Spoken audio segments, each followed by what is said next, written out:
check the stream. Make sure the audio's good. Yeah, we back again. You know, so we're going into we're at the end. Here you go, brother. You know, you gotta realize who the devil is. All right. We were in the middle of you get that 2 Ezra 6. Let me get my scriptures now. 2 Ezra 6 and 54.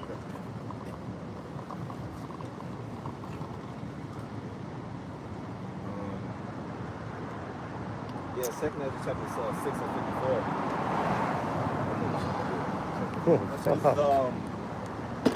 2 Ezra chapter 6, verse what again now?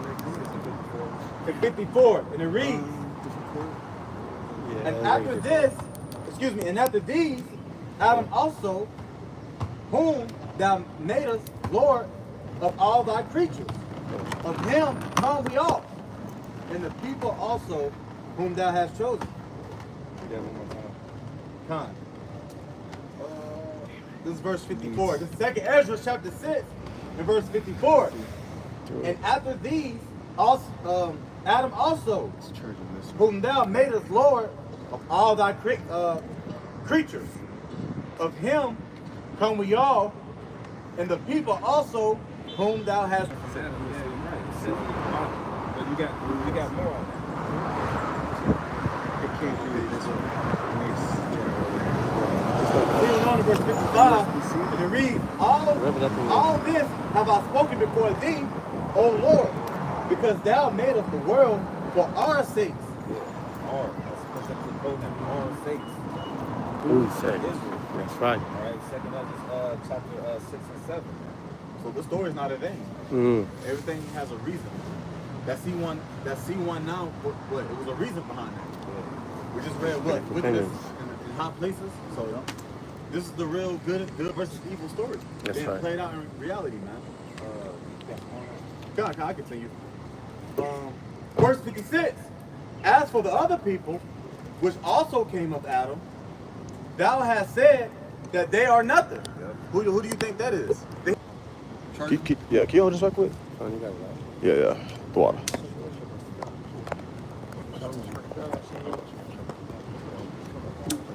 The water, brother. You got that. All right. So the scripture that brings another precept that bring out the other nations in school is Isaiah chapter 40. Isaiah chapter 40 and verse 15. Yeah, this real quick. Yeah, God, 2 Ezra chapter 6 and verse 56. And it reads, as for the other people, which also come of Adam, thou hast said that they are nothing, but be like unto spittle. Yeah, spit. It says, it has likened the abundance of them unto a drop that falleth from a vessel. A drop of water. There has nothing. Here it is. His very own people is as a comely delicate woman. But as for everybody else, they're literally nothing. They're spit. You get left behind when you spit out the window. Nobody thinks about the spit out your mouth. Continuing on. And now, O Lord, behold, these heathen, which have ever been reputed as nothing, have begun to be lords over us and to devour us. But we, thy people, see? He said, but we, thy people, us, your people, basically. That's like the brother right here that Anna speaking, that's saying, hey, I'm your servant. We're his, you know? It says, but we, thy people, whom thou hast called thy firstborn, thy only begotten, and thy fervent lover, delicate women, are given unto their hands. If the world now be made for our sakes, why do we not possess all inheritance with the world? How long shall this endure? Yeah, because hey, going back to the Old Testament, like the books of Judges, you know, Israel kept sinning against the Lord, rebelling against the Lord. The Lord continues to repeat himself. All right, because we're stiff-necked and hard-headed people. If you obey my laws, statutes, commandments, if you do this, do that. If you don't do this, you'll get this. Yeah. will have different consequences. That's what happened. That's why you got. For your life against choose life. That's why you got these people over us, man. Yeah. And when you look at Esau, you like Esau is fragile, man. Okay, Esau is dying off at a high rate, and they're not reproducing like the Israelites, right? But this man is still over us. All right, that's our problem, and that's what our people don't understand. That's the basics that you need to get in your head. Deuteronomy 28 chapter. If you don't do this, you'll be at the bottom of society. You'll be at the butt of jokes. You won't prosper. There ain't no generational wealth for these 12 tribes here in captivity. That's what you can't figure out. And then you try to break the curses. You can't break what God in the Bible has planned for you. That's right. Okay, you can only reach a ceiling. Ask P. Diddy, you can only reach a ceiling that's so high before they just knock you back down. That's right. That's this man's society. Yeah. We disobeyed the Heavenly Father. Now that's why we in this position. That's back to the basics, man. You know, get Isaiah 5 and 13 just to bring that out. Right? You know, it's simple when you read it. The scriptures say, "Blessed is he that readeth." And there's a saying in the world that says reading is fundamental. It's fundamental to read. Actually, sit down and read. But our people, it just hurts their head to read. People in general. This is the book of Isaiah, chapter 5 and 13. Therefore, my people are gone into captivity because they have no knowledge, and their honorable men are famished, and their multitude dried up with thirst. Yeah, that's the main reason, man. We're in captivity, man. We don't have no knowledge, wisdom, or understanding of the Heavenly Father, man. And we're basically on punishment, man. But there's only a certain few that's going to come out of the timeout zone. But ultimately, the scriptures say all Israel shall be saved. All right, but there's a certain few, Lord willing, part of that number who get out of punishment before the ultimate punishment comes in the form of the World War III and the Lord coming back. This is Baruch chapter 2 and verse 29. If ye will not hearken my voice. I'm sorry, I said that wrong. Let me reread that. Verse 29. If ye will not hear my voice, surely this very great multitude shall be turned into a small number among the nations. You were just basically going into talking about the remnant, okay? Where I will scatter them. Captivity after captivity after captivity after captivity. All the way to the very last captivity, which we're still in. Okay? That's how we got scattered, man. And the slave trade. We over here, then we over there. Now we fleeing from this side of town. Enter into a new hole, you know, got across the Red Sea and then enter into Egypt. You see how we scattered? We are the true Hebrew Israelites. Continuing on. It says, verse 30. Verse 30. For I knew that they would not hear me because it is a stiff-necked people. Yeah, our people are hard-headed as all hell, man. That's why they always get to some fucking bullshit. It says, but in the land of their captivity, see, okay?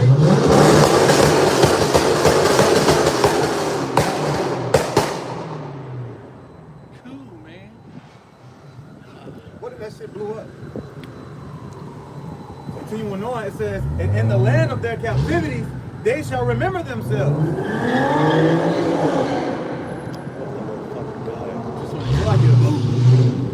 Verse 31, and shall know that I am the Lord, their power, for I will give them an heart and ears to hear. And they shall praise me in the land of their captivity and think upon my name. That's literally going on right now. This is our story, the same story that the brother was harping on, man. Okay? We're doing that right now, remembering ourselves. Okay? Remembering the pure language, the Right. Paleo-Hebrew. Definitely. Remembering that, you know, reincarnation is real, okay? Christianity is bullshit. That's right. Like the brother was breaking down. Yeah. We were stuck in them strongholds. Now we in the land of our captivity, remembering everything that we once had, bro. Continuing on, it says, verse 31, and shall know that I am their Lord, their power, for I will give them an heart and ears to hear. Yeah, that's a new heart and a new ears.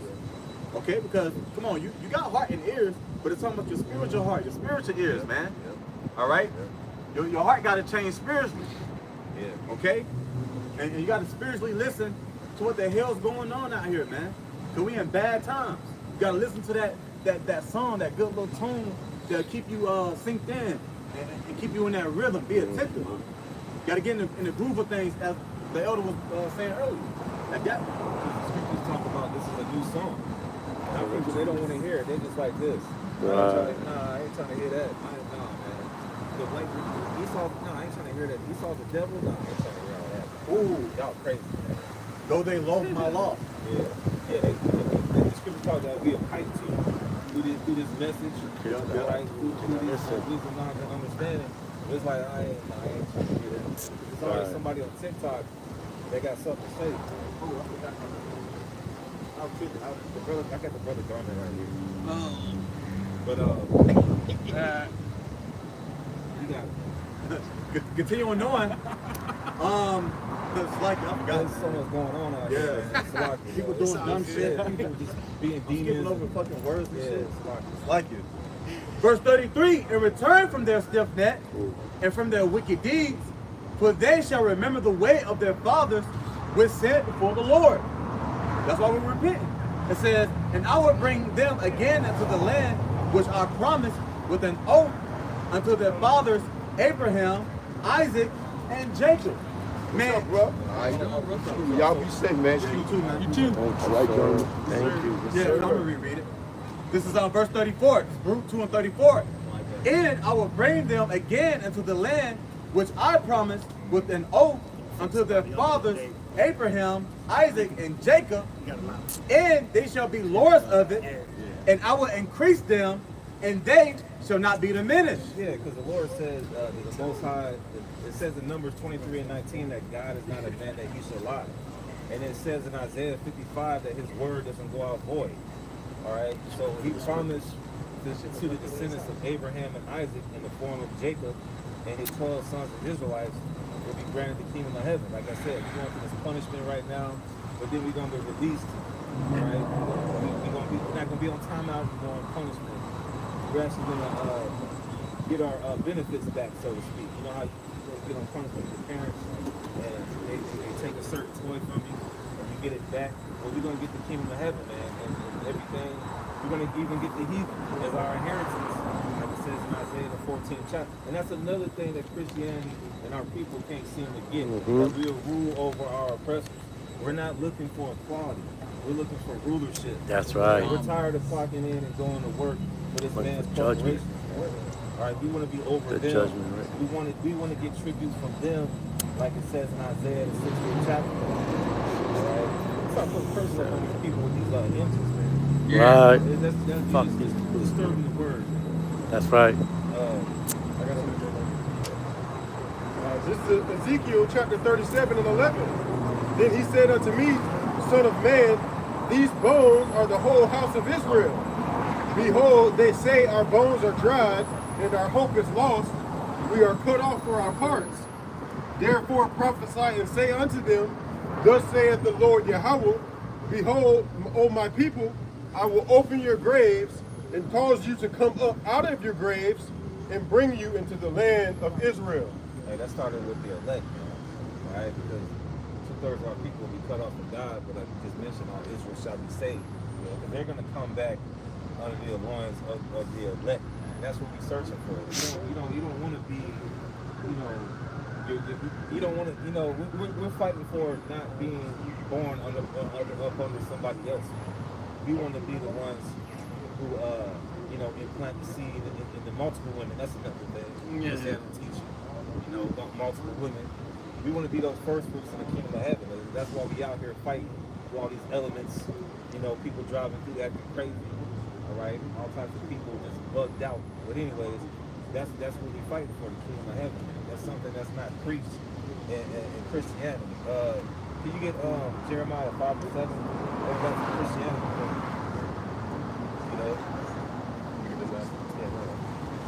Going back to Root 2 and 35, just finishing it up.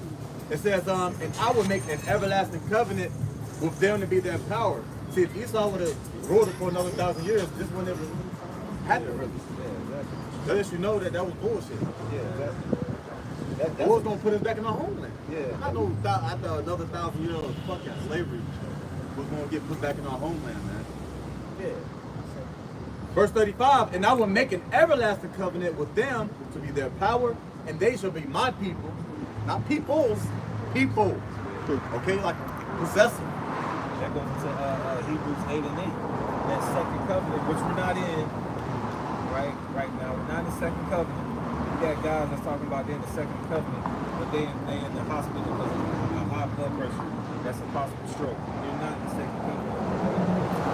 That goes into in the latter days after World War III and after the Holocaust comes back, the laws will be in our inward mind. We won't be in the kingdom like, hey, what today is it? The Sabbath? Damn, I didn't turn the stove on. Damn. Right. First of all, we won't be turning on no damn stove. We're going to have the heathens making whatever we want. All right? And we ain't going to be going off.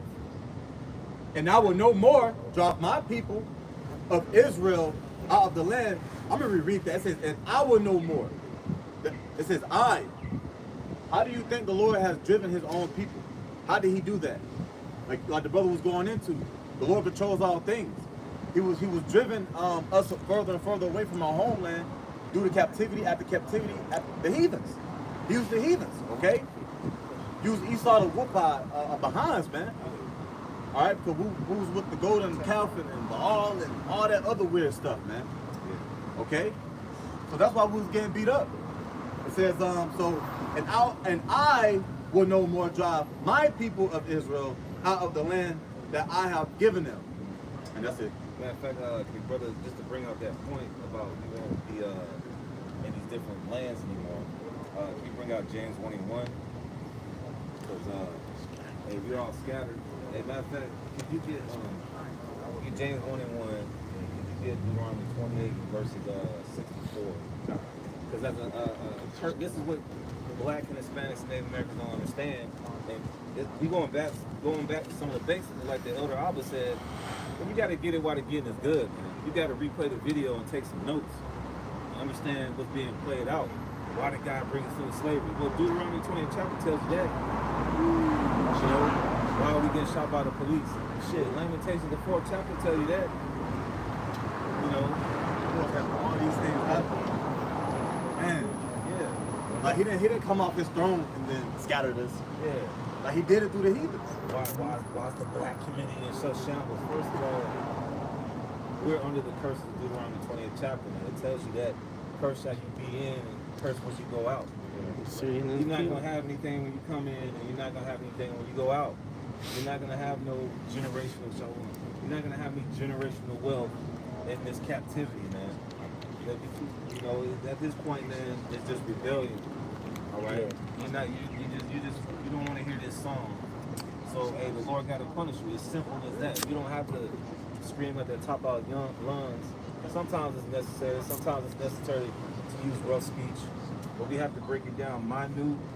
Because Jesus Cristo and the Catholic Church, Pope Leo the 14th is not telling you this, man. Okay, the newly Pope, he's not telling you a biblical prophecy. This nigga telling you, I don't want no more wars. Well, the God of the Bible said that he's a man of war. He's the man of war in Exodus 15 and 3.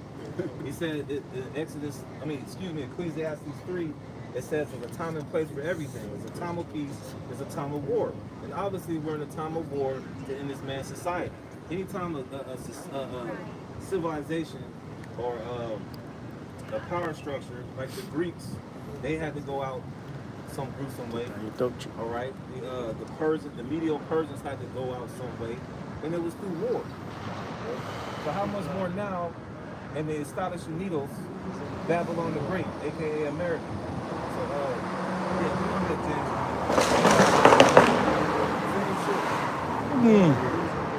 This is James chapter 1 and verse 1. James, a servant of Yahweh and of the Lord Yahweh Shah HaMashiach, to the 12 tribes which are scattered abroad, greeting. Now, can you get that word scattered? And even that's another point. Even in the New Testament, James, which was the brother who is ignorantly called Jesus Christ, real name Yahushua, all right, talked about the 12 tribes, not the whole world. That's in the New Testament for you Christians, man. You don't read that at church. Vocab Malone and all you, his cronies, they don't read that. The 12 tribes that are scattered. It's all about Israel from Genesis to the Apocrypha, all right, to Matthew and on to Revelation. Right. Yeah. This word scattered was translated from the Greek word diaspora. And the definition is a scattering or dispersion. And then it says, of Israelites dispersed among foreign nations. See? And how did we get that? Can you bring out Deuteronomy 28 and 54? John, this is Deuteronomy 28. You said 64 or 54? In verse 64, and it reads, and the Lord shall scatter thee among all people, from the one end of the earth even unto the other. Yeah, so I mean, I don't know if we got that map, but anyways, Yeah, we do. We came out of the land of Israel, right? And due to our disobedience, we're scattered across the four corners of the earth, man. All right, now here on this map, I got it. we got water, bro. We got Israel. Let's see where we at. This area right here, Israel, right? This is our homeland, not the homeland of them rats. All right, as a curse, we were, first of all, 70 AD will tell you, those that flee into the mountains, we fled into the interior of Africa, right here, right? All over here. We got Israelites in the east. Mostly we got Israelites in West Africa. All right, we got Israelites that were scattered throughout the so-called Middle East. All right, and then due to the transatlantic slave trade, all right, Judah, Benjamin, and Levi, all right, the third part went to South America, North America, Canada, all right, so on and so forth, man. You had different captivities. Even when the Northern Kingdom was here, they came. All right, they came. When you read 2nd Ezra, the 13th chapter, the Northern Kingdom came from parts of the Middle East, all the way down to Africa, and came this way. All right. When Christopher Columbus, that murderer, came, he came and we went to the Taino Islands. All right. He brought slaves back over to Spain. So we were scattered all over the earth.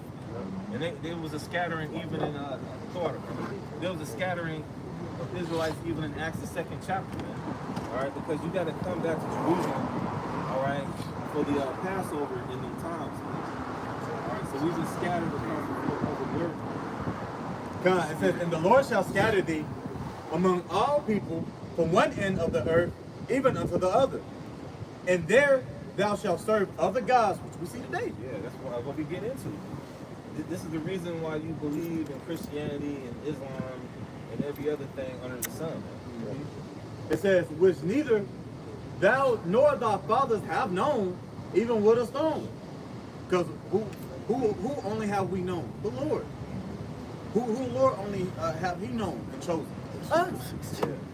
So, who the fuck is Jesus Christ? Yeah.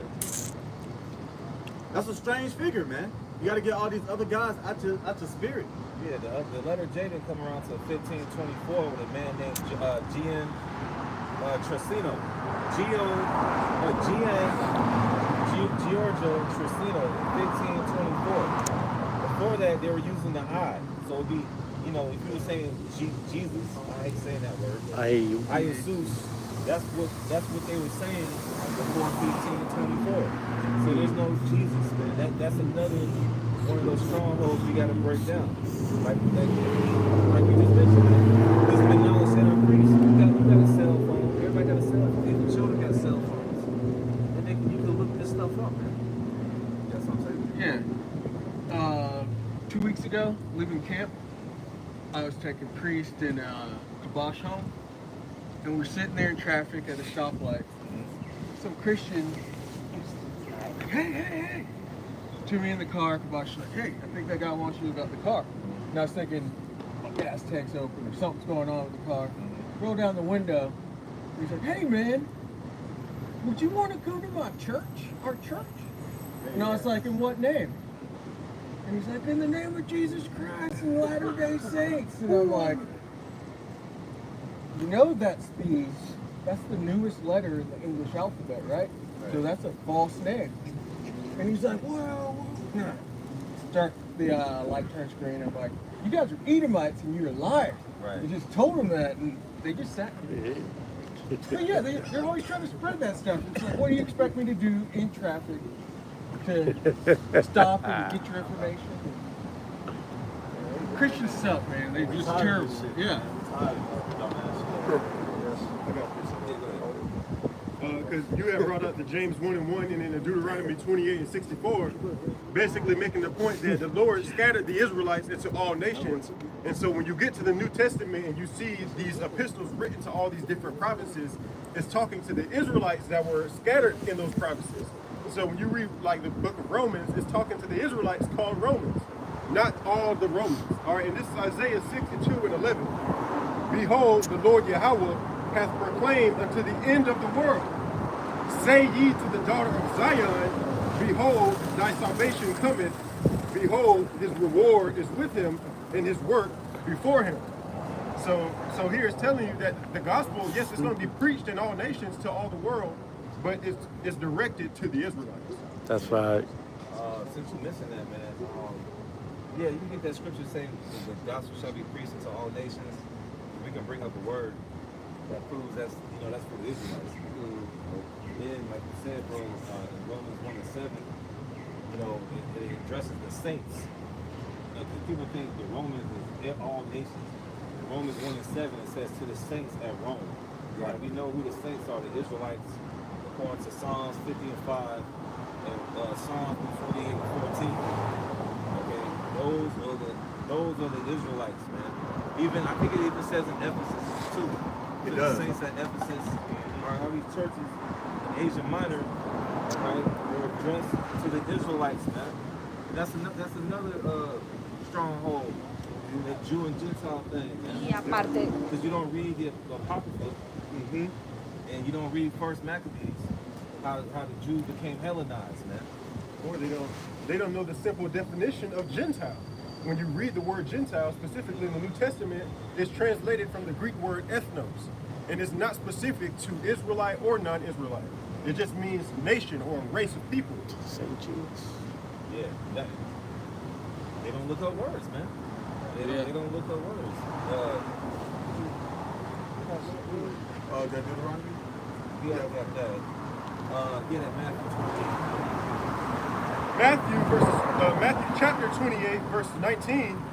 Go ye therefore and teach all nations, baptizing them in the name of the Father, and of the Son, and of the Holy Spirit. And so again, this gospel that's being taught to all nations is speaking to the Israelites that were scattered amongst all nations. And that's why Yahushua said early in the scriptures, he said, go not in the way of the Gentiles, but go rather into the lost sheep of the house of Israel. Yeah, that didn't change. He said go to lost sheep of the house of you. Even John 4:22, man. Yahushua said salvation is of the Jews, man, not Moab and Ammon, or some copycat JEWS, man.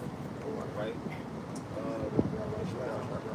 John, going back to what you were saying, because you mentioned Romans and the Greeks and the Jews.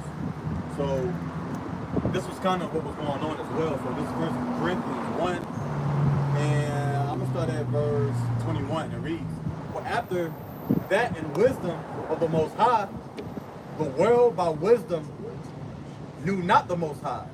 It pleased the Most High by the foolishness of preaching to save them that believe. For the Jews require a sign, and the Greeks seek after wisdom. Because you had people scattered amongst each other, man. All right? You still had some of our people who was actually Greeks. As the brother was expounding, hey, are we not Americans? Right? Yeah. But who do we serve? Yahweh Bahashim Yahweh Shai. So come on, man.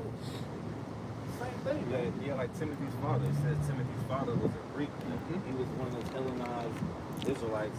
You can only imagine, like you see today. You see Jake with the bald head, no beard at all, looking like a milk dog, getting tattoos, eating abominable foods, okay, believing, even today, you got some Jakes that's gung-ho about their constitutional rights.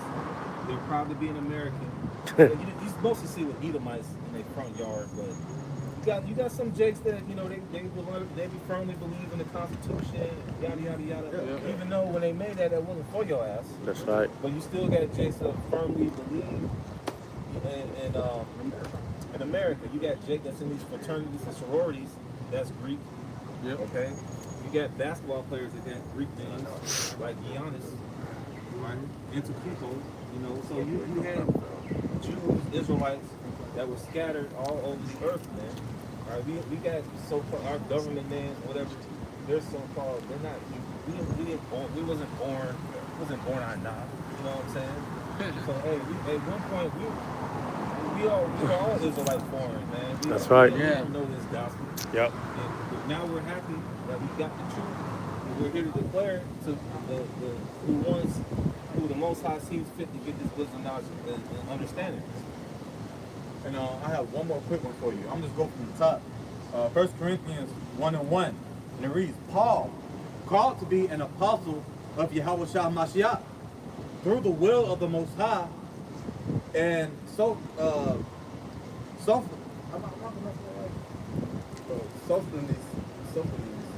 our brother, yeah, unto the church of the Most High, which is at Corinth. All right, that's where you get Corinthians from. It says, to them that are sanctified in Hamashiach Yahweh Shah, called to be saints, with all that in every place call upon the name of Yahweh Shah. Every place, man. You kind of think about like this, every corner of that city. All right? Because remember, you have, just like us, you have brothers on that block preaching the name of Yahweh Shah. You have brothers all down there preaching the name of Yahweh. Valdosta, brothers of, Columbus, excuse me. All right, a brother from here too. Yeah. I think his name is Great Millstone, but he was all over South America. So continuing on, it says, until the church of the Most High, which is at Corinth, to them that are sanctified in Hamashiach Yahweh Shah, called to be saints, with all that in every place call upon the name of Yahweh Shah Hamashiach our Lord, both theirs and ours. See, it says that for a reason. Both theirs and ours. What they preaching over there and what they preaching over there, it's the same gospel. All right, it's the same truth. That's why you had Paul saying, you know, one truth, one faith, one baptism, and so on and so forth. Okay, because remember, he sent out those letters, man. Okay? Continuing on, it says, grace be unto you and peace from the Most High, our Father, and from the Lord Yahweh Shah HaMashiach. That's what he had to, he said that in each letter, you know, peace be unto you. You know, we say, you know, we serve the same power. Yeah, Basically saying, yeah, that's a salute. Yeah. Or in modern times, if I call this brother, hey, you know, hey, come in peace, bro. How you been? Yeah, I saw your lesson, man. You getting it in. Hey, man, you know, and it's the same thing, bro. No, I don't. I had a point to add on what you said. How it's just one faith and one doctrine, one baptism.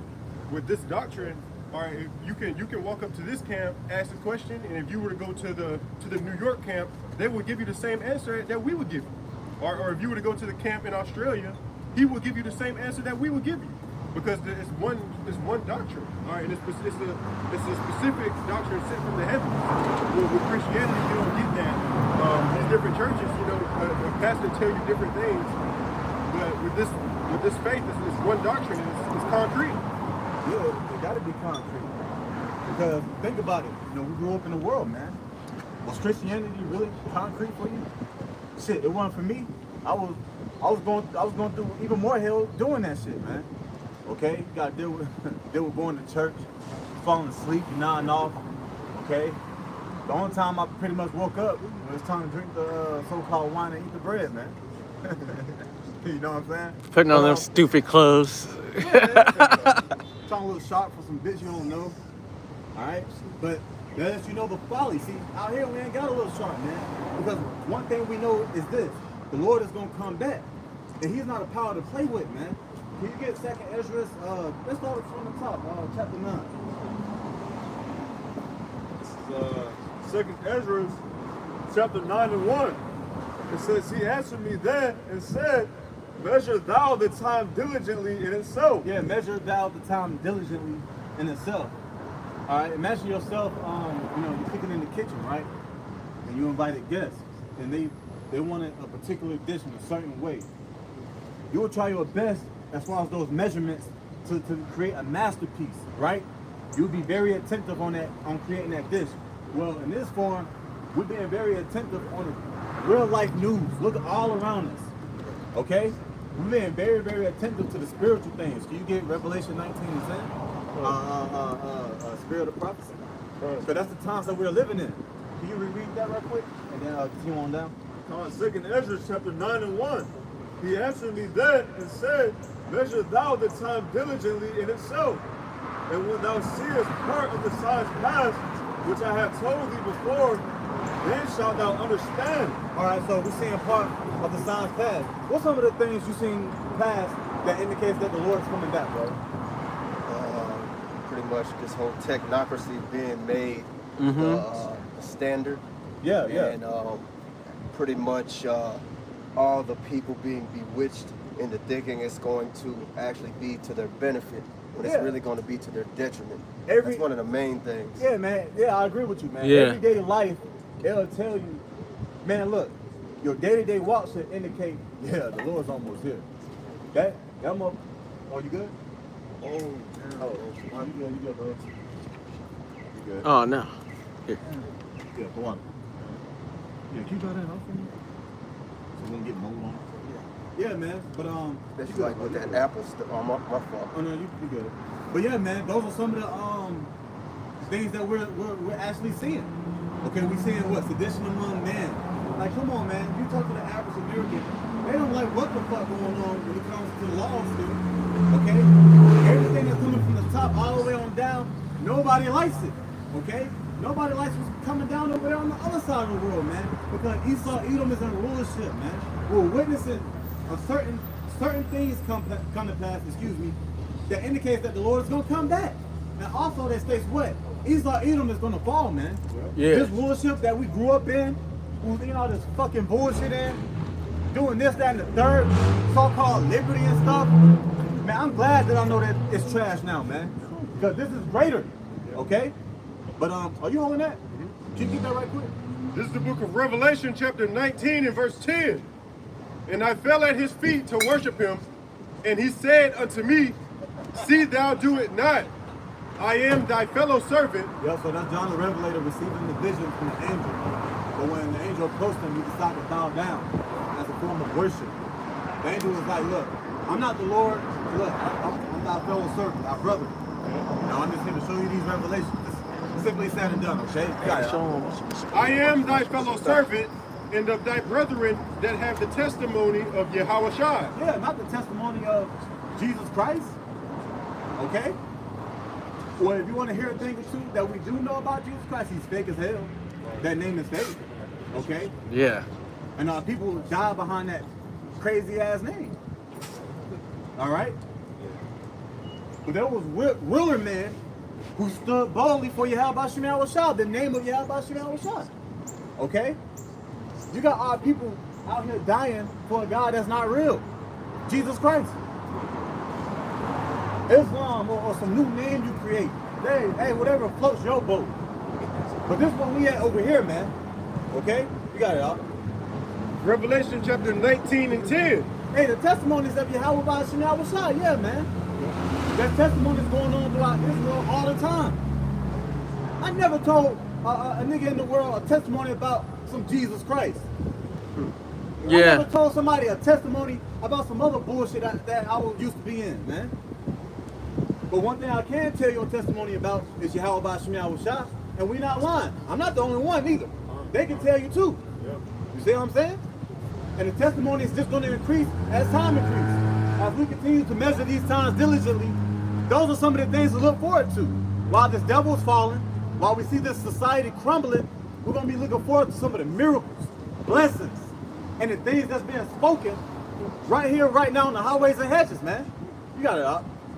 Revelation chapter 19 and 10. And then when you read that, get that word testimony. Revelation chapter 19 and 10. And of thy brethren that have the testimony of Yahushua, worship Yahweh, for the testimony of Yahushua is the spirit of prophecy. Spirit of prophecy, which we're living in this current time today. Everything is, this whole time, I'm going to say it like that, it's always been about the spirit of prophecy. Okay, the prophet's always been waiting for the Lord's return since he ascended back up into the heavens on a chariot, on those so-called clouds, man. Just like he ascended up into the chariots, he's going to come back in that same fashion. But guess what? that fashion, you might as well call that fashion a 2.0 fashion. Okay? The brightness of his coming. He's gonna come back. Hey, not like the man like we saw him before, man. Yeah. That's gonna be some fashion right there, man. That's gonna make every knee bow. That every eye shall see that glory, that type of fashion, that type of style, that type of vibration and power, man. Come on, man. That's the times we're coming into. You got it, huh? Oh, you got the word testimony? Yep. This is the word testimony, which translated from the Greek word martyria. And the definition is a testifying, the office committed to the prophets of testifying concerning future events. Testifying concerning future events. We told you that a lockdown was going. I know a lot of brothers, a lot of men who actually said that there's going to be a lot of lockdowns coming soon, that martial law is coming, there's going to be some type of bio warfare, plague, or some type of disease out here going on. Man, we said all that, man. Okay? And testimonies, right? Was that plural? Plural, man. We've all seen different types of form of testimonies. That the Lord is indeed a living power. He's working on the earth today. Okay? Was that it on that precept? Come. Let's go back to that second Ezra now. Back in second Ezra chapter 9. Second Ezra 9:1. He answered me then and said, measure thou the time diligently in itself. And when thou seest part of the signs past, which I have told thee before, then shalt thou understand. Before. So this is not a new thing. Right. Okay? It's a new thing, but it's not a new thing, if you get what I'm saying. So when you read back into this truth, when you wake back up, it's a sweet thing. Cause matter of fact, can you get that instead? How it was sweet in the mouth, but it was bitter in the belly, okay? Because there's a lot of things when you first hear this truth, man, it sounds sweet, all right? You get to learn a thing or two about your heritage, your lineage, your bloodline. Within your bloodline, as an Israelite man, you know, you hear about the multiple women, all right, cool. But that ain't gonna save you, man, all right? You hear a lot of things concerning our actual heritage, man, that we didn't even have, that we once had, but we lost it, man, due to the slaveries that the brother was going into earlier, man, okay? So now that we're realizing all these things, now we fit out. We don't fit in, we fit out, man, okay? Yeah. We stand out, not because we want to, nah, because the Lord called us to, man. What, many are called, but few are chosen, right? Right. You got it, huh? Revelation chapter 10 in verse 9. And I went unto the angel and said unto him, give me the little book. And he said unto me, take it and eat it up. So spiritually, that book is the words, man, the scriptures, the Biblios, the collection of books. Do you hold what you were just holding? No. Hold that as well. Get 2nd Ezra 15 and just verse 1 and 2.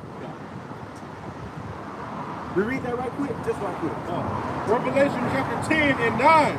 And I went unto the angel and said unto him, give me the little book. All right, pause. You got it, huh? Second Ezra 15 and 1. Behold, speak thou in the ears of my people. My people, not the whole world. He's always said my people, concerning this same little book, concerning the gospel, concerning that new song, concerning that trumpet. This is the same gospel.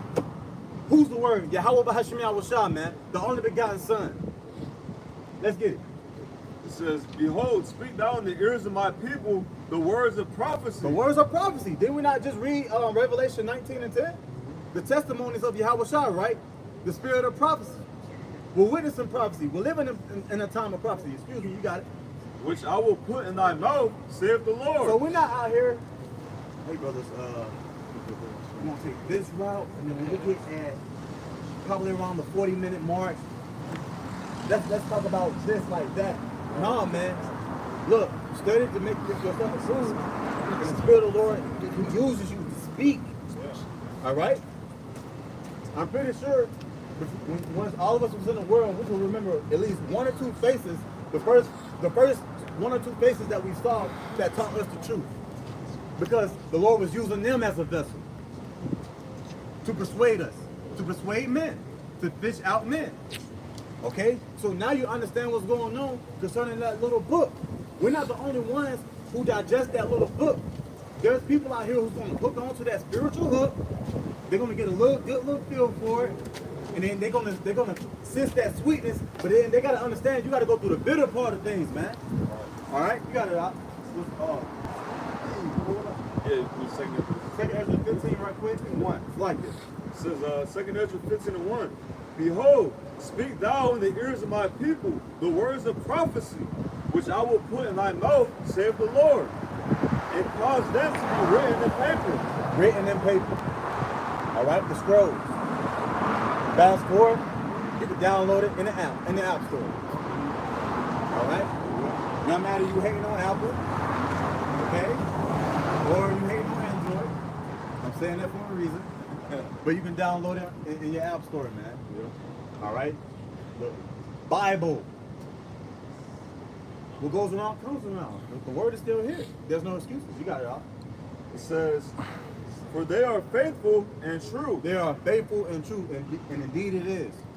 Okay? Everything that's been spoken in these scriptures, if you've been measuring what the hell's going on out here, you should be able to say that's the right measurement. That's it right there. Yeah, the Lord cooking.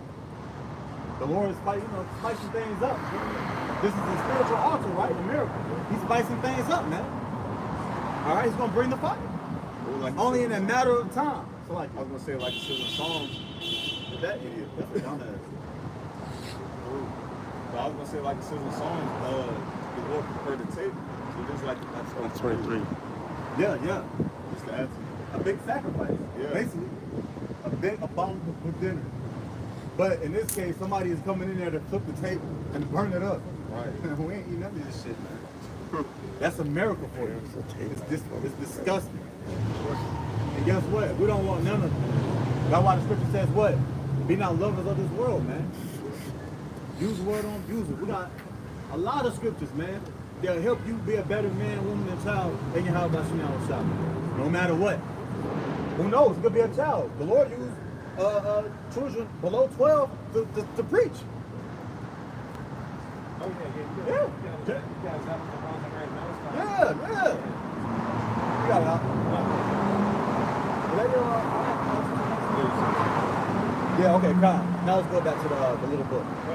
Finishing off Revelation chapter 10 and 9. And he said unto me, take it, which is the little book, and eat it up. Eat it up. And it shall make thy belly bitter, but it shall be in thy mouth sweet as honey. Sweet as honey. Man. You know what makes a man a better man? You gotta go through bitter shit. And then when you get out of it, it's sweet as hell, man. Hey, that's the leveling up in the spirit. Okay? Yeah, you hear of the truth. But the scripture says what? You gotta take that straight gate. Can you get that right quick? All right? You gotta go through the hard times. Ain't nothing sweet, ain't nothing easy about this life that we're living in, man. It can either make you or break you knowing you're an Israelite man. Okay? You gotta go through your mistakes. You gotta go through your ups and downs. Okay? But that's the bitterness of it. You gotta examine yourself. Just like Esau examining your black ass, examine yourself spiritually so you can defeat the devil, man. So you can defeat the enemy. Through your how about Shema shot. You got it out. Was that it? Yeah. Revelation chapter 10 and 10. And I took the little book out of the angel's hand and ate it up, and it was in my mouth sweet as honey, and as soon as I had eaten it, my belly was turned bitter. So when you start to digest your walk, when you start to apply the scriptures, and you call yourself a believer, Yahweh Shema Shah, see, you gotta look at it like this. When you take in food in your stomach and it digests, it's working all around, it's going through a process. All right? Pressure, all types of stuff. That's you when you hear this truth. All right? Sounds sweet. You know, all the kingdom of heaven, man, you know. All the women. I'm gonna get this from another Testament bottle. And I might get, something from another planet and bring it to him. I don't know. But that's the good thing about it. But then as time goes on, you start saying, damn, this shit's starting to get, start to be like, man. But hey, be occupied with your office, be occupied in the ministry, you ain't got nothing to worry about. Okay? You're supposed to wait. Just like these niggas wait to do licks. These niggas wait to fight each other and commit adultery. Wait to be saved. It's just a different form of weight. It's a spiritual weight, man. But you in the flesh with it. You gotta keep fighting. You know? Was that it on that? John, you got it out. Yep. This is Matthew chapter 7 and verse 13. Enter ye in at the straight gate. Enter ye in. Welcome. It's time for you to walk your walk. Okay? You say you believe. You say you want to be a better man. You say you want to be saved. Now it's time to walk your walk. Now it's time to take this big boy cross and put it on your back.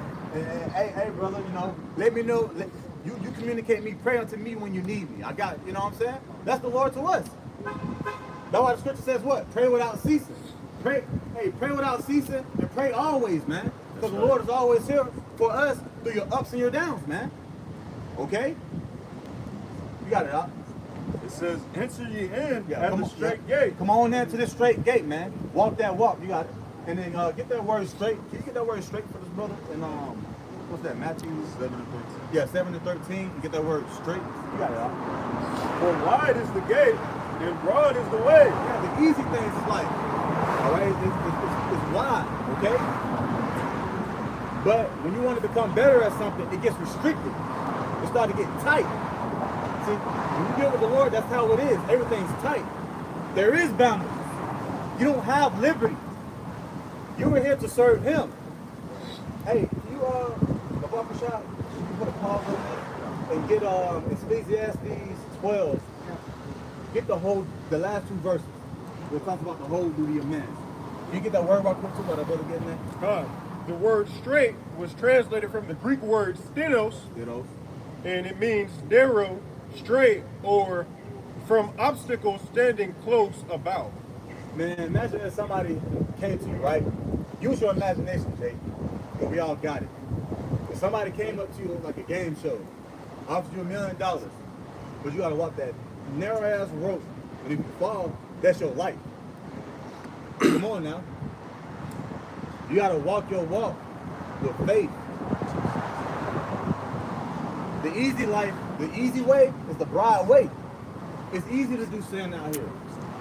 It's easy to go buy a watermelon, a watermelon, Sour Patch Kids, whatever the fuck Rollos out there, for 25 cents. That's how, hey, you know, or $1.25, man. Ain't that easy? It's an easy thing to go to a club to commit adultery. That's easy. And guess what? Niggas love that shit. Easy. See, with us, if we go out, we be like, damn, what's up, man? But you know, you gotta remind yourself to pick your head up. Like, okay. Then you start thinking about scriptures. You got, all right, I can't let this weigh me down. I gotta repent, do it. These niggas just be like, they get nastier and nastier with their witness. You know what I'm saying? And they love it. You got it out. This is Ecclesiastes chapter 12 and verse 13. Let us hear the conclusion of the whole matter. So let's get the conclusion of this shit, man. All right, why are you here? What's your purpose? Do you know your purpose? Do you love your purpose? Let's go. Fear the Most High and keep His commandments. Fear Yahweh B'Hashem Yahushua and keep His commandments, man. Like you fear Pookie and Ray Ray, but you keep that gang life on the other side of the block. Where in the spirit, you do this to the best of your ability. What's wrong with serving the Lord? You got it out. It says, for this is the whole duty of man. This is the whole duty of man. Your whole duty was not to come in the world and be a nigger. Right. A monkey. A monkey see, monkey do type of individual. To be a degenerate. But guess what? That is your life. See, y'all wasn't supposed to be wild grapes. But y'all became wild grapes, man. Get that in, what's that, Isaiah 5? Get Isaiah 5 and start from the top. Isaiah chapter 5 and 1. Now I will sing to my well-beloved. Who's his well-beloved?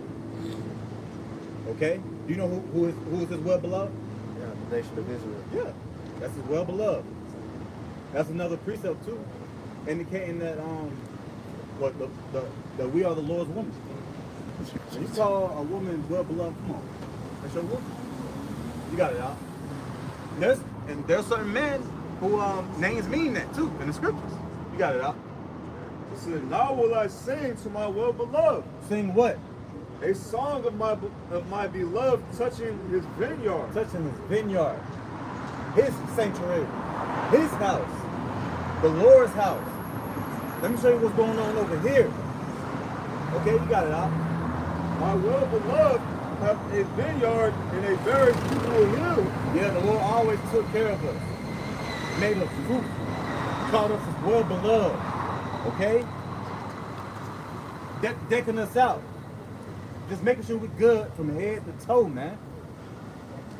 You got it out. Verse 2. And he fenced it and gathered out the stones thereof. Yeah, you know, protection. That's a form of a fence. That's where you get the word defense from. A certain form of protection, man. He saw his woman, he's like, look, I'm with you now, I'll protect you. But damn, man, guess what the woman did? Let's go. It says, and planted it with the choicest vine. Oh, and gave you the choicest vine. Like, look, let me give you what I want to deck you out with. Not what you want, and not what they got, and not what they want you to be on, man. I got you, Israel. You know, I got those who believe in me. I got those who sincerely believe in my name and call upon my true name, and not doing this weirdo, freaky ass shit going on in the world, man. You got it out. And built a tower in the midst of it. Who's that tower? Can you get that in Proverbs? What, the Lord is a strong tower? Can you get that right quick? Yep. Excuse me. Oh, yeah. Get that right quick. Because everything is spiritual. And real talk, towers are strong. Okay? It's always been hard to take down towers, especially when you go into the history of war and stuff. And towers are symbolic to sit up high as an overseer, to give you a warning, or a lighthouse, or a light tower. There's different forms of it. Hold that. You got it out. Hold all that. This is Proverbs chapter 18 and verse 10. The name of the Lord Yahweh is a strong tower. Yeah, he is a strong tower. Okay? Hey, brother, I'm gonna ask you a question. When you first started believing in Yahweh, did you become stronger as a man? Really, man, with these other names, I ain't feel like shit with those other names, man. You felt weak and lost in the world. You know what I'm saying? So, you got it out. Finishing Proverbs 18 and 10. The name of the Lord Yahweh is a strong tower. And we see why he represents a strong tower, that mighty hand. Okay? We see what the Lord allows us to see. And we believe in it, that's all. Okay? Because the scripture tells us about the terror of the Lord. He shows us what he wants us to see. So the Lord, we already know the Lord can bring it up a notch on anybody. You can be born with fucking 5 heads for all he cares. Real shit, that's judgment. You ever seen, I seen a video yesterday. This goof. They call him Mickey Mouse. And he had let's just say his head was kind of fucked up, man. He looked like Mickey Mouse. But that's the judgment of the How About Shemal Shot. You got it out. Proverbs 18 and 10. The righteous runneth into it and is saved. Did it say the wicked runneth into it? No, righteous. Did it say come as you is and run into it? Be baptized and get dunked in tap water and go to the strip club tomorrow and then come in? No, man. It said the righteous coming into it and what? And is safe. Yeah, it is safe. Because with the Lord, we can tell you it is safe, man. It's safe right now. Bro, if it really wasn't safe, it's the easy thing for Esau to just roll up on every camp. Easy peasy, bro. Just like it's an easy thing for him to make them dumbass laws, and y'all follow that shit. He created these weirdo, wacky-tacky laws, and created these strongholds, and y'all niggas love it. Yeah, it's an easy thing for him to do that, man. But the Lord, he's making it known right in front of your face, it's safe. Crackers ain't gonna touch y'all, man. My word gotta get out. We in those times. Prophecy, baby. We just read it. Okay? Was that it? Okay, come on. Yep. Verse 3 again. It says, wait, hold on. Verse 2. Time. It says, and fenced it and gathered out the stones thereof. Yeah, so imagine yourself gardening, right? Like, come on, man. If you really see these gardeners, they be doing their work, doing their craft. They really care about what they plant. They really care about how they plant it and how they separate it. Man, they get on their hands and knees. They start fencing it. They put in that wire. They take care of their shit. They take care of their garden. The Lord is taking care of us, man. What he said, what he do with the stones? He's moving the stones, you know? Imagine like construction work, they move them big ass stones to put a foundation there. Yeah, the Lord's setting everything up for us, man. The choice is mine. You know, I'm gonna choose this for you. I got you. Go ahead. It says, and planted the choicest vine and built a tower in the midst of it. So the Lord working for us. He even built the tower. And we just read Proverbs 18 and what?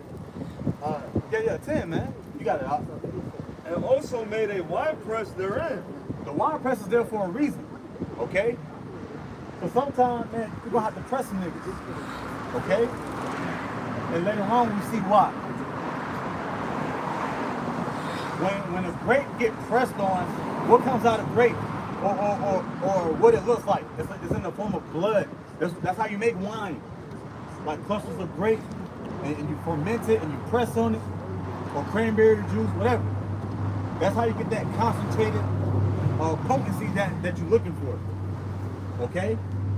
Some of these niggas gonna get pressed, and blood is gonna be on their hands, as they said when they said, "What? Let his blood be on us and our children." But you continue on. It says, and he looked that it should bring forth grapes. So he's like, okay. Look at all this, the beautiful work I did. It's gonna produce some good old grapes. But something happens. Something happened with our people. You 2/3 niggas. Okay? Look around. We see it happening. You guys are wild, man. You guys are brute beasts. And the Lord's gonna put y'all in the lake of fire. Oh, let's hold that on that in Revelation 20. And hell. Death and hell shall be cast into the lake of fire. Yes, watch. Keep It says, and look that it should bring forth grapes, and it brought forth wild grapes. Wild grapes. You wild niggas. My delicate woman to turn wild. Now I gotta break it down. Now I gotta pull her through some things. Matter of fact, now I gotta make her smaller than what she is. Now I'm taking a remnant. Fuck it. That's literally what happened over time. Our people consistently going off, time after time, generation after generation. And they with it, head first. They with the drama, they with the shits. With the shits, okay? You got it, out. Verse 3, it says, and now, O inhabitants of Jerusalem. Of Jerusalem, that lets you know where it started at. Who's the head tribe? The southern kingdom. But he's looking at Israel as a whole, he's like, whoa. Y'all getting wild, man. So I'm gonna take the wild grapes and I'm gonna utilize them for an example. I'm gonna press on you. Let's get it. And men of Judah, judge, I pray you, betwixt me and my vineyard. You can say on. What could have been done more to my vineyard? What could have been more? I did this, I did that. I done worked. I done built y'all protection. I gave y'all a covenant. I sent prophets. I did everything I could. I'm gonna have to goddamn burn you up, man. What else to do? I flooded the whole earth. You got it out. It says, wherefore, it's like it. What could have been done more to my vineyard that I have not done in it? Yep. Wherefore, when I looked that it should bring forth grapes, brought it forth wild grapes, and now. Yeah, that was like the question, right? Yeah, it was a question. Yeah, it was a question mark right there. It's like, what's bring forth like some good ass grapes? Yep. Wow, man. Wow, I did this, I did that. Y'all some wild niggas, man. Guess what? I built a tower for those who want to be safe from this wine press. I'm about to press on these wine grapes right quick. You got it out. Verse 5. And now go to. I will tell you what I will do to my vineyard. So we all know Yahweh, he judged and he loves judgment. Okay? He's telling us what he's gonna do to his very own people who can't get right, man. You got it out. Oh, I didn't know. Yeah. You got it. It says, I will take away the hedge thereof. So now the same hedge that he put there from the start, now he's saying he's gonna take it away. What is he gonna do? And it shall be eaten up. So now the protection's gone. Now the bugs came on into the garden. All right, scorpions, snakes. You know when you have a good garden and you see them bugs on your shit, you be like, dang, they ate all my fruit up. Good fruit too. Some fruit might get rotten. It doesn't come back. It's gonna have to start over. Go ahead. It says, and break down the wall thereof. So that same wall and the stones and the heads that he put there, he's breaking all that back down. Now it's time for that vineyard to get attacked. Use your imagination. You see what's going on. We're getting attacked. And then it already came to pass. You got it out. And it shall be trodden down. Yep, we've been trodden down. We've been beaten. Okay, we've been running from these our enemies, man. You got it out. It says, verse 6, and I will lay it waste, and it shall not be pruned, nor dig. When you prune your, when you're basically taking care of. You got it out. It says, nor dig, but there shall come up briars and thorns. Briars and thorns. You are what you eat. You know. You want to call upon other gods. You want to continue that journey and do what you want to do. Now you so horrible. I'm just gonna have to burn it up. You ever seen that guy who come in the farm and burn it up, burn certain weeds and stuff? Oh, yeah. Babak, what's out? You got it. Yep. Revelation chapter 20. Revelation chapter 20 and verse 14. And death and hell were cast into the lake of fire. This is the second death. So for you people who can't get it right, that represents those wild grapes. When the Lord's like, what the hell happened to my vineyard? Okay, you gonna, hey, what's gonna happen to all those people? You got it. Revelation chapter 20 and verse 15. And whosoever was not found written in the book of life, Not found, written in the book of life. was cast into the lake of fire. Yup, to the lake of fire. Is it for your good job, well done? Like good job, brother. Oh, I thought you had magic, good job. Nah, bro. You getting destroyed and you're gonna get burnt up to a crisp. Powder gone. I believe that word is Greek and Hades, right? Do you get that word hell? Yeah. See, I'm gonna say this right quick. Hell is a fantasy, all right? This is the word Hades in the Greek for that word hell. The word hell, translated from the Greek word Hades, it means, it was originally a name given to Hades or Pluto, which is the Greek god. Which they still serve today with they other guys. The same shit, different day, different story, all right? It goes back to some weird old worship. You got it, huh? Yep. It says Orcus, or the netherworld, the realm of the dead. Later use of this word, the grave. Now you see why death or hell. Now you see why they saying it's a fiery place you go to and you burn forever and ever. That's not true. Okay? There's no one meeting you at this fiery gate with this long ass line. You sweating bullets. You get there and he's like, you got your name. He's like, hey, there'll be a punishment station. Let's get to work, buddy. Then it don't work like that. Waiting on you with a pitchfork with it poking your ass and shit and torture you. That's make believe. The brother just read it. Hell's about to get cast into the lake of fire. Okay, so it's not talking about a mythical place you go to and you just burn forever. That's all made up. It's a scare tactic too. They use that heavy on us in the Atlantic slave trade. They show you these movies. I'm about to go to hell, nigga. Then motherfuckers start dancing like a monkey and shit and getting this stuff together. Alright? But that's pretty much all I had. I'm gonna step down for the next brother to I'm gonna keep going.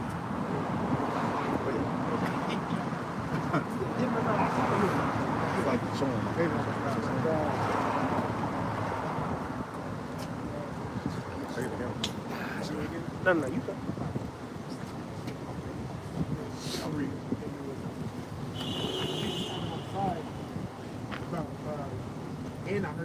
say this too, about generation after generation of people. So we're gonna go into how this generation of people is cooked. I just did a lesson named that. I'm like, this generation is cooked. And the generation we're talking about is that those, matter of fact, get that in Matthew. Pilate. It's like, this man is innocent. They're like, put it on our kids. Put that on. Those kids are this generation now. And then also, I think it's in Matthew 12 where it talked about Yahushua calling this generation of vipers. We can get that too. All right, because we see, you got it? Yeah, I got it. Get that real quick. Yeah. And then we can go into it. This is Matthew chapter 27 and verse 24. When Pilate saw that he could prevail nothing, Yep. but that rather a tumult was Right, made. That's how off our people were then, and they're extremely off now. But Pilate was literally trying to make a case for Yahushua. Be like, why do y'all want us to do this to this man? Like, I can't bring a charge up or an issue that he may have or something that he did to, you know, be this punishable for to the point where y'all want this dude dead. So we read that again. Matthew 27, 24. When Pilate saw that he could prevail nothing, Yeah, because he wasn't persuasive enough for these demonic ass Israelites to be like, oh, you got a point, Pilate. You really didn't do anything. Maybe just throw him in jail. You know, he was talking to you, fucking brick wall. Yeah. That's why it's good to say what? I'll make your forehead strong against theirs. Like, and your foot, you know? Yeah, reread that, and then you was gonna pull something up. a word, Okay, just read the whole thing, and then we'll pull the words up, so we can break the whole thing down, so edification. time. It says, when Pilate saw that he could prevail nothing, but that rather a tumult was made, he took water and washed his hands before the multitude, saying, I am innocent of the blood of this just person. See ye to it. Right. So, even so, he would metaphorically wash his hands, saying like, you know, the blood is off my hands, which, nigga, is still on your hands. For Yahushua to go up on the cross is still on Pilate's hands, because Pilate technically had the power to stop all of it anyway. But he's trying to consult with it, with people who he ruled over, right? He could have simply, because what? We got not checks and balances. You have the right to a jury in this constitution, right? Yeah. So if you go to court about something or you get called on some charges, it doesn't matter what the fuck the public says. You go to court, okay? And whatever the judge says and the jury says is what it is. And if you are not found not guilty on certain charges that maybe the public took upon you, then that's what it is. In this case, Pilate, because in a sense, the Lord went up to, in a sense, to a court. You know, if you were a hearing, and it happened to be Pilate at that time, who was the judge of the matter, he listened to the people, or, you know what I'm saying? Yeah. Oh, but by evidence, and he knew that Yahushua didn't do anything, yet still charged them with what they were saying. So, Pilate, your bitch ass still got the blood on your hand. Habeas corpus. Yeah. Your right to have a actual trial, the right to It's right. It's in the Miranda rights. Yeah. You know, it's in the Miranda rights. They're saying, I think it in you Have the right to remain silent, right to appoint an to attorney. attorney, yeah. So that's okay, cool. I'm not gonna say shit, and I'll let my attorney talk shit. You know what I'm saying? And if I don't have an attorney, you can appoint me one. You can give me one. because that's in the Miranda rights too. You see? So Pilate, even doing that, nigga, you still an Edomite, and you still allowed, well, let me not say allowed, because ultimately this was Yahweh needed Yahweh Shah to go through this. But you hear what I'm saying? Mm-hmm. You still allow an innocent man to go on the bench. Yeah, it was that's what you call a kangaroo court. What is that? Hold up. Go ahead. From dictionary. I wouldn't say it hops all over. Huh? Is that what it means? Well, I'll get it here.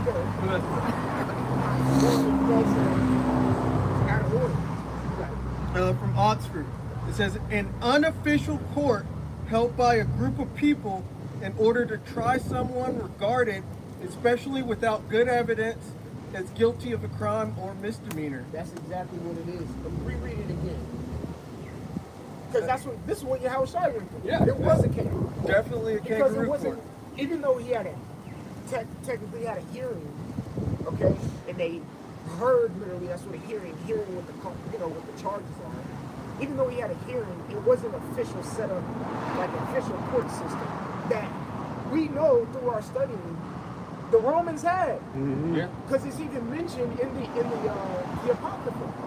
You know, it talks about the Senate, all these other things. Yeah. They had an organized Court judicial system. Yeah. That they could have put Yahweh Shai through, but low-key, Paul went through an organized judicial system. It started somewhere, and it got elevated. Mm-hmm. You know how certain cases, they start at a municipal or the local, and then it goes to your county, and then it goes to the state. Then the state takes it to federal, and then it goes to the Supreme Court. You know, the Romans had a system like that. This shit that Yahweh Shai had to go through was, let's wing it. And then, fuck it, let's just take care of it now. So Pilate, you still have the blood on your hands to get more on that kangaroo court. I got it from another place too. Wikipedia now. It says kangaroo court is an informal, pejorative term. Informal. It said informal. Yeah, informal. It's not a formal, you ever been to like a formal ball? You're supposed to have the tugs and the groupies or whatever the fuck. Okay? That's a formal. You got something that's informal. Motherfuckers wearing goddamn snapbacks and J's. That's informal. Okay? It was probably like a kickback. Something that just, okay, we're just throwing a kickback. BYOB. Is that how it is? Bring your own beer. BYOB. At a formal event, they have a whole bunch of Jeffries. How can I assist you, sir? Type shit. Pinky champagne. Right. Pinky champagne. Oh, I said a whole bunch of Jeffries. Doing the tricks. Shit. That's a formal. Yahweh Shai didn't have a formal, organized hearing or court system. For a court that ignores recognized standards of law or justice. You think Pilate went through the right avenues by the book? Fuck no. He was consulting with a mass of people. What fucking court system does that? Imagine if fucking Diddy, what you're seeing right now, had a kangaroo court. I think he would have had a death sentence by now. Everybody would have been outside.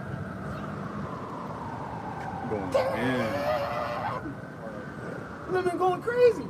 But no, even someone like Diddy was having a formal court system or how he's going through it. You know, what they on day 5 of the Dibble trials? Yeah. You know, they're on day 5 right now. A whole bunch of bullshit came out. I'm kind of tired of being transferred. Yes, I'm following. But the Yahweh Shai didn't even get that. So Pilate, none of that shit was washed off anyways. You're telling me you disrespect the Yahweh Shai so much that Diddy got a more formal court hearing. Yeah.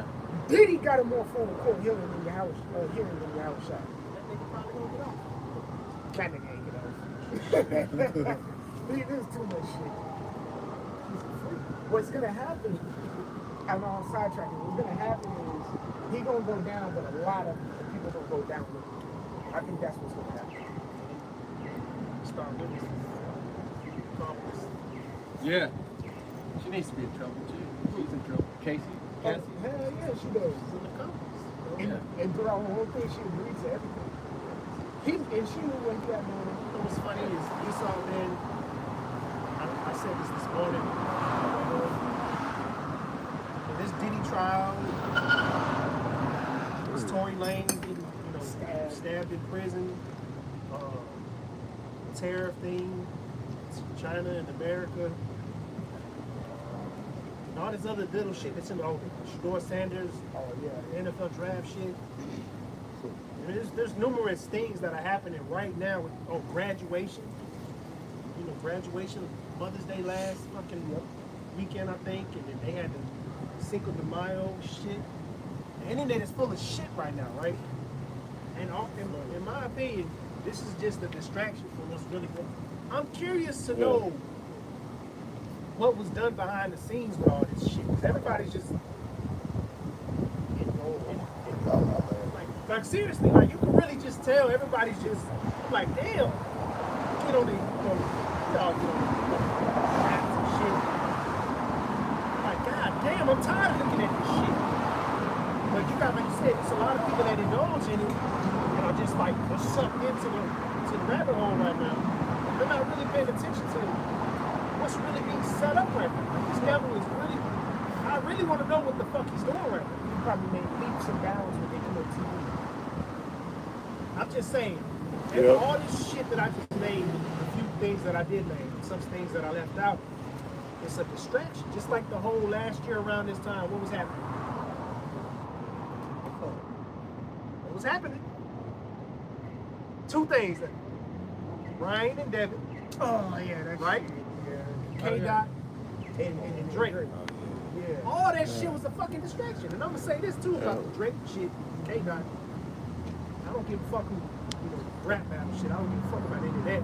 But just think about it. You got little 5-year-old kids walking around in school talking about some A9. This nigga, the witchcraft that they use this nigga for, to push on the earth.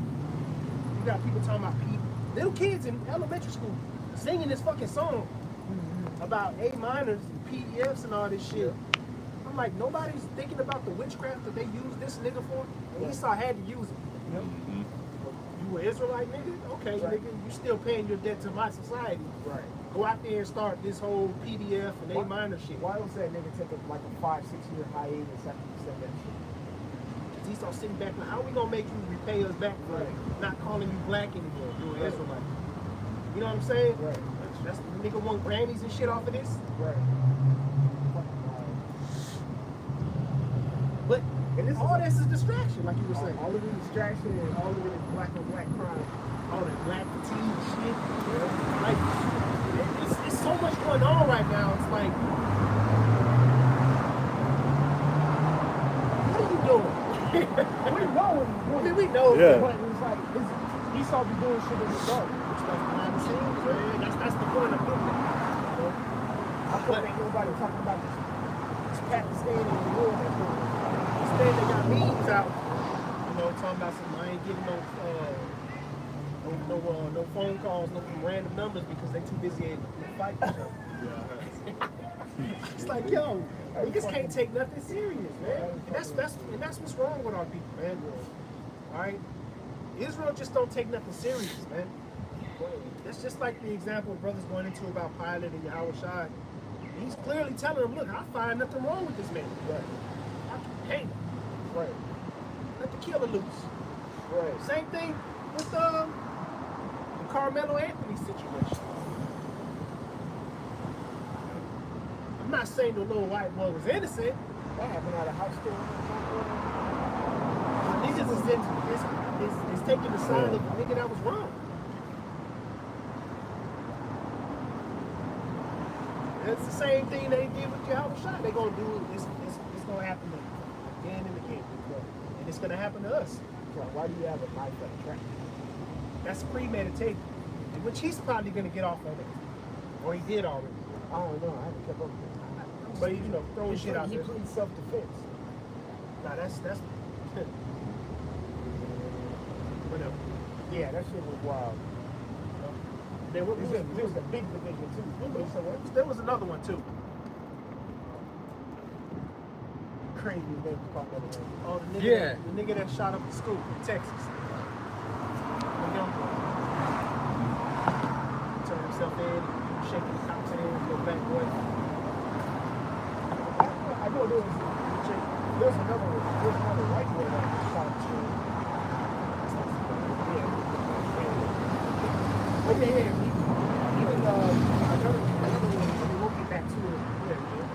Yeah. See, these are all examples of fucking distractions in the world right now. That one dad who his son was shot. Oh yeah. And then he just he went and ran over the deputy. A cop, yeah. That was like 2 weeks ago, 3 weeks Yeah, ago. that's what I was referring to. He had his court He was hearing. walking like, Because they yeah. all try to intimidate him and shit. But it's like, man, there's a whole bunch, like you said, there's a whole bunch of stuff going on. Yeah. It's causing a major case. Yeah. major West Coast. division right now. Divisions and distractions. No, it's gonna be a hot ass summer, man. Absolutely. It's gonna be a hot ass summer, literally and figuratively. Because Esau doesn't, like I said this in brothers. Esau better take advantage of a good fucking scandal, man. This is a good scandal to take advantage of. It's Denver on the trial.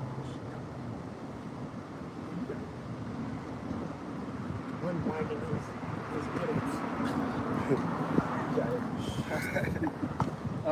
Going back to it's all good. Kangaroo court from Wikipedia. It's an informal pejorative term for a court that ignores recognized standards of law or justice, carries little or no official standing in the territory within which it resides, and is typically convened ad hoc. A kangaroo court may ignore due process and come to a predetermined conclusion. But didn't Pilate come with a predetermined conclusion in the first fucking place? Yeah, he said this man is innocent. This man is innocent. Son, what y'all think? Exactly. Yeah. What y'all think? Exactly. And it's almost in a sense of he did what they said to keep the peace. Even though the Romans still came down in 70 AD and ransacked everything. Yeah. So, keeping the peace my ass. Even though Elshad was 33 years old, even though fucking 32 years before that, you were in the Israelites counties during that time, killing the babies 2 and under. What peace were you trying to keep? There's a war right there. You weren't trying to keep any type of peace. So, Pilate, you still got blood on your hands. You know, he's probably in the politician. He's probably a politician right now. You know, he's probably fucking kin. He's probably kin. What's the other nigga in Florida? Santos, whatever. Nigga in tri-state areas. He's one of these fucking state governors. Because that's kind of the position that Pilate was in. That would be equivalent. What he was in would be like equivalent to a governor of the state today. You know, the governor of the state up there. Because they can still run to be a part of the House or a part of the Senate. You know, and then once you're a part of the House or the Senate, especially if you're part of the Senate, you could run to be the president. Don't they vote? Don't they sit in the governors sit in the House of Representatives? Yeah, I want to say, I think that's what it is. I believe so. If I'm not mistaken. But I know when you become an actual senator, you have the chance to become represent that state. Yeah, the senator of that state. But once you become an actual senator, you can run for a president. Barack Obama used to be a senator. Joe Biden used to be a senator. Minus Trump. You know, but a lot of these presidents are already used to be senators. Okay? Bush, both Bushes used to be senators. Alright? So there's levels to it. So Pilate would have been like the governor of the state. And he consulted what you were talking about with this dirty ass generation. And in their kangaroo court, made an informal decision. It actually says it right here too. It says the term is also used for a court held by a legitimate judicial authority, so Pilate, but which intentionally or structurally disregards the court's legal or ethical obligations. And that's exactly what Pilate did. Go ahead, bro. Yeah, he was obligated, like he said he was innocent, he's obligated to let him go free. But If you're the judge and you're the top seat and you made the judgment that someone was innocent, you have to let it go. He had that authority. He had that power. Why did he let the people have power over him? Like they're in the republic. This is a fucking empire you're in. It was no longer a republic. The people didn't have a fucking voice. So why? And on top of that, it was Israelites. It was Israelites. Okay? Not like you're dealing with, well, I mean in a sense, but y'all hear what I'm saying? Yeah. Like direct Roman fucking citizens. It was fucking Israelites. Okay? Yeah. Simple. So you didn't have to consult with them. That goes to show you that even him doing that metaphorically, there was still no innocence. He put water on his hands like he was wiping the blood out, but when they pierced Yahushua, water and blood came out. So he's really wiping your hand with fucking blood. He was wiping your hand with Yahushua's blood. Because that's who you were judging at the moment. And you said he was innocent and still gave him the death penalty in a sense. No, not innocence. That's what it was. Still gave him. But I'm saying in a sense because this is all the will of the house. That's why we have Isaiah 53 chapter. Let's go back. Let's get, I think it's Matthew 12. He said, Matthew 27 and 25. Then answered all the people and said, his blood be on us and on our children. yeah. And that's talking about the generation, and those are the generations that we're seeing right now.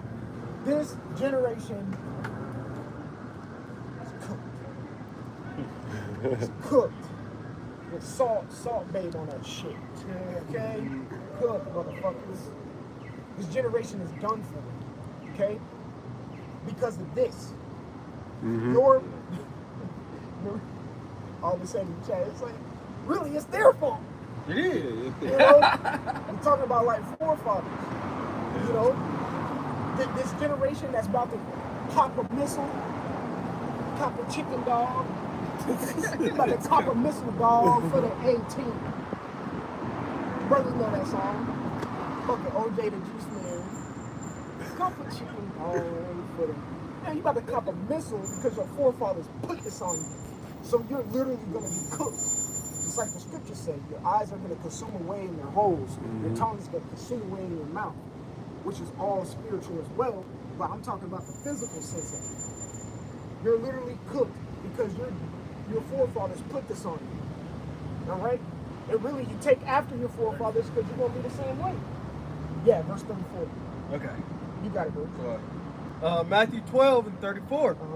O generation of vipers. O ye generation of vipers. Go ahead. How can ye, being evil, speak good things? Now get the word vipers in the middle. Because it has some words in there that we have to understand. Why did Yahushua call him a viper? Okay?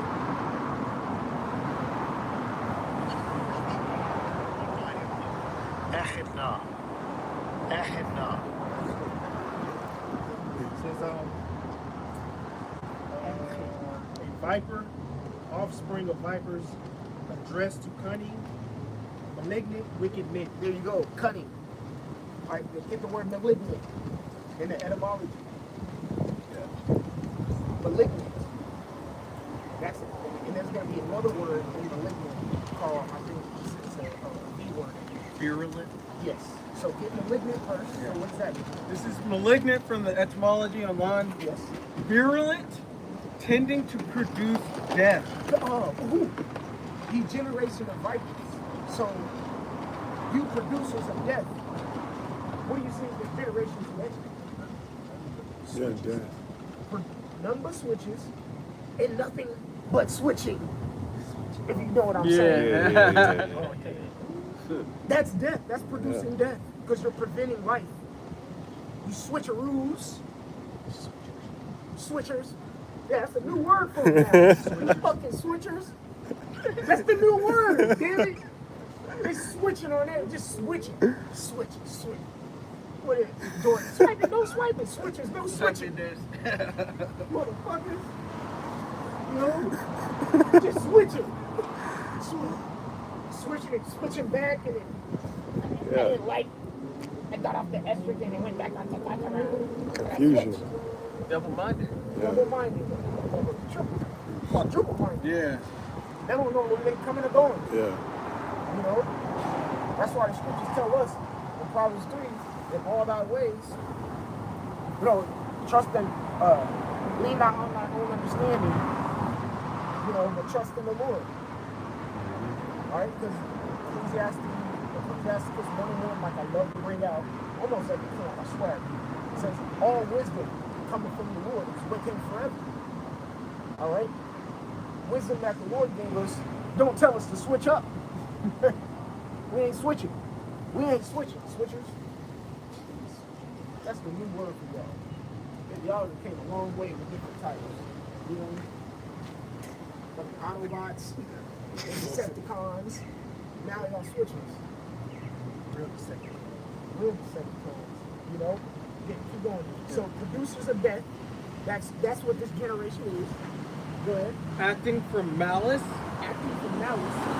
Injure maliciously. Injure maliciously, which you can tie all this into just simple strife, which is fighting.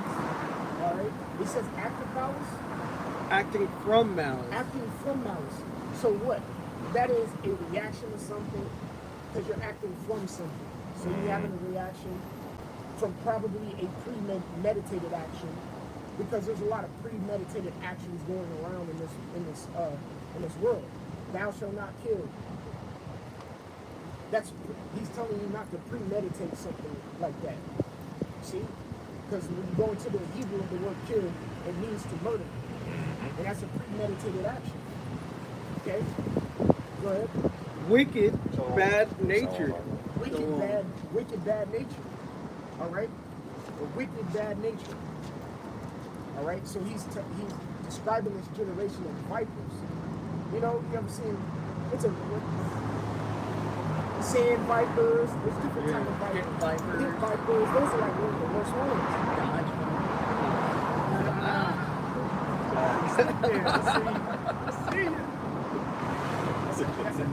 The knee slapper. Alright? You know, but these vipers are extremely dangerous. And what are they? They're extremely aggressive. Yeah. They're extremely violent. You know, they got a bad attitude. You know, keep going. So on. Yeah, it says disposed to inflict suffering or cause distress. It said disposed? Yeah. Disposed to? Of persons disposed, I guess their disposition to inflict suffering or cause distress. That's their lot. Yeah. That's what you're supposed to do. And that's what he's talking about this generation. Get that feeble.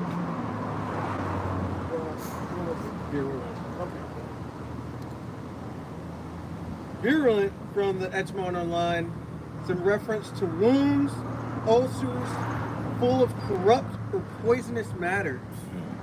That's his generation. Violent, spiteful. Corrupt and poisonous matter, right? Me and the captain were talking outside, and we were talking about this teacher who went viral of her. She had a resignation on TikTok. Which bitch, she kind of part of the generation too. Doing a formal resignation on TikTok. Bitch, be professional. Type up an email to Principal Dumbass. Okay? Principal Dumbass. I formally resign from this position. Instead, she did a viral TikTok video that got her on Good Morning America. Alright? I got her on some news station. But at the same time, what she was saying was this generation of kids, she was a high school teacher, this generation of kids, all they do is get on ChatGPT, get on AI. She said they don't know how to read. And she said they can barely write 2 sentences. And these are high school students. That's what cutoffs at age like what, 14 to 18. Yeah. Yes, why do I got it? Why do I? Can't read. Damn. Literally, they're digressing. And what she said is she believes kids from all the way from kindergarten all the way to high school shouldn't be using technology. Yeah. So hold on, reread that.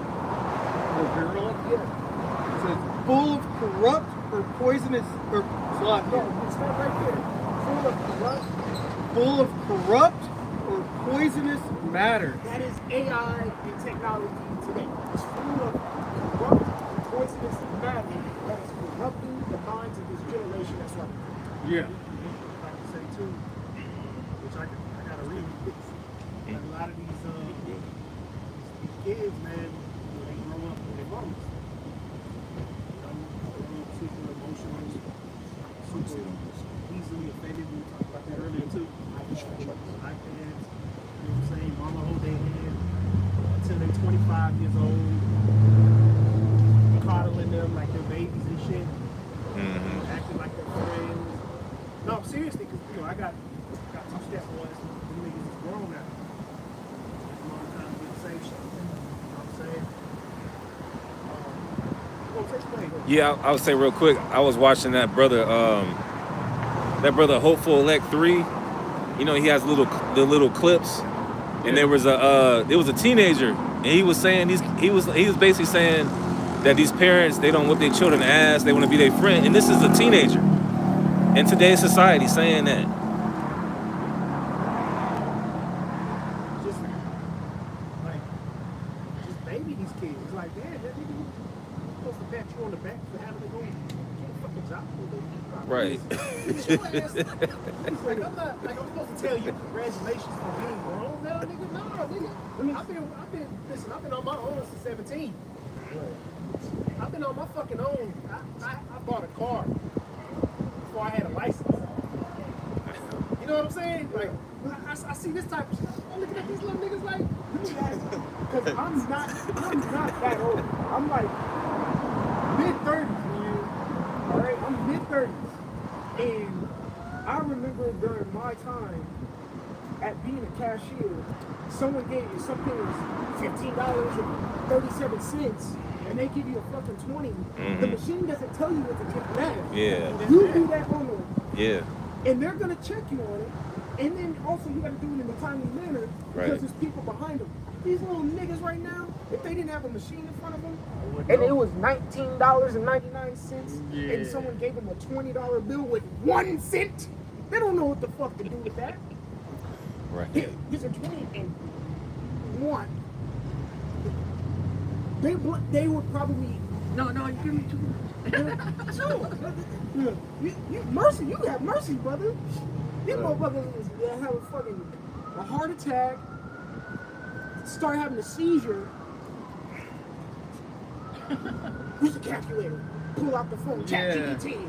If something is $19.99 and they give me $20 and I'm saying, what do I give them back? Yeah, they're so stupid. They're dumb. They're cooked. Yeah. Like, I'm sorry, my generation is not that far back. But certain things that I was doing then, I was like, I can't believe niggas don't even know how to write cursive. Yeah. They don't teach you this. You don't know how to write in cursive anymore. Yeah. Read clocks, analog clocks. They can't do that either. Hey, They took them out. Let me say this. Even though I have a digital clock, they don't know how to read military time. If I showed someone my clock right now, what time? I'm not saying you have to know. no. Yeah. But what time is it right now? And I say, it's 17:16. Or if I tell them, hey, meet me at 1800 over here. What year? Nigga, 6 o'clock. Yeah, 6 o'clock, Nigga, man. he ripping the block. It's the truth. It's like, tell somebody, man, it's a short ass break. Yeah.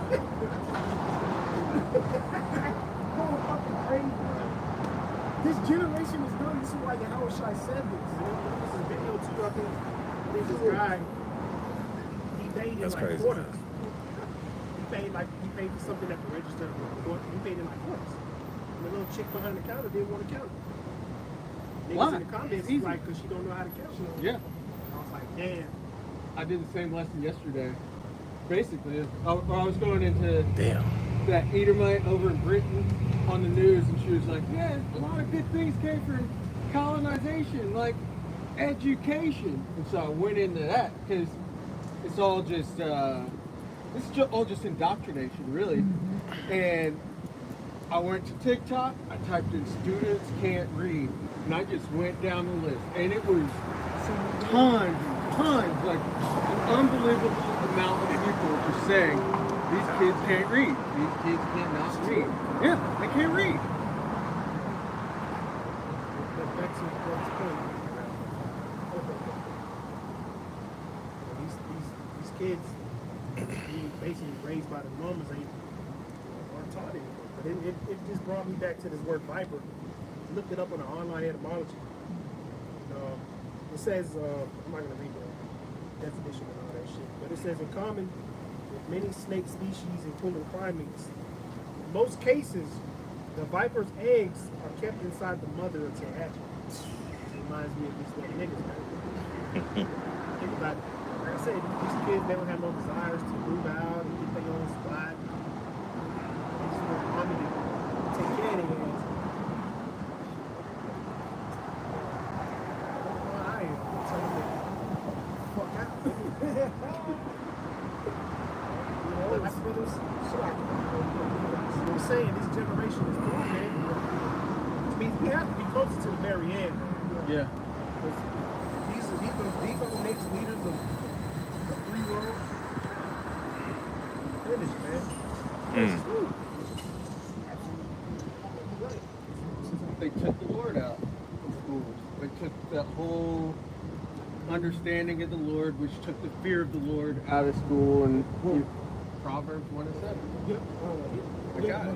Yeah. Also, too, it talks about the college. I think it's in either the Chronicles or something like that, which I'll get it after Riddles. But I think get that. Proverbs 1:7. The fear of the Lord is the beginning of knowledge, but fools despise wisdom and instruction. And they made a separation where you can't even talk about the Lord in school. You can say your Pledge of Allegiance and all that stuff, but the Lord is taken out where it's offensive to these people, but that's also taken away the little knowledge and understanding that they had. And you can see it now. These kids cannot read. They can't read clocks. They can't write. They can barely exist. And the Lord's not in any of these schools. So what do you think, here? That's why they say this is the place of the Lord to crucify. We're witnessing even more at a higher rate. They even try to take God out of the Yeah. Pledge of Allegiance Yeah. from the schools. There's a chick online, she was like,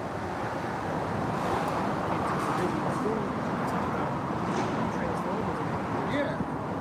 Satan. that's not even part of the Constitution. It just goes to show how, like I said, it just goes to show how close we are to the very end. I said this last week before. That's an example. That's a perfect example. That's why they need to be deported. Yeah. And he cool.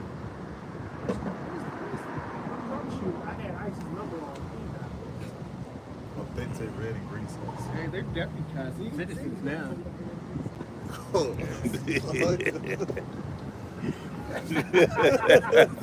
But yeah, man. Read that again, bro. Let's start up. Proverbs 1. Yeah. 1:7 I was reading.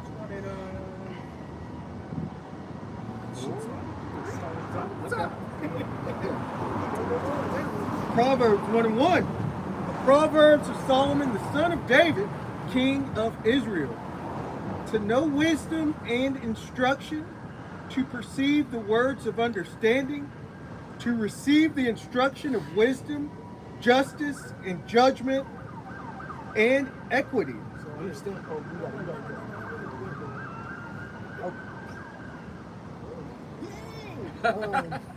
But yeah, you understand they're listing off of attributes or whatnot, but it's saying what to know wisdom. When it say instruction, Justice, judgment, equity. right. And does it have Wisdom and instruction to receive the words of understanding. Yep. And then in 3 it says to get the instruction of wisdom, justice, judgment, and equity. These are all things that it's building up right now on how you understand these things. To give subtlety, to give subtlety to the simple. Because you have to be taught how to give subtlety to the simple. Because you were once simple. To the young man, knowledge and discretion. Because you once were a young man, and you had to receive knowledge and discretion. Go ahead. A wise man will hear. Yep. And will increase learning. Yep. And a man of understanding shall attain unto wise counsel. That's how you receive verses 1 through 4. A wise man will hear and increase in learning. And it says what? A man of understanding shall attain to wise counsel. Means you'll get next to the wise to get these things that were mentioned above. Right? Yeah, in fact, and because we were talking about this too. Listen. Yeah. We're talking about how you just listening. That's how you receive it. You listening, you know, soaking it in. Faith coming by hearing in the word.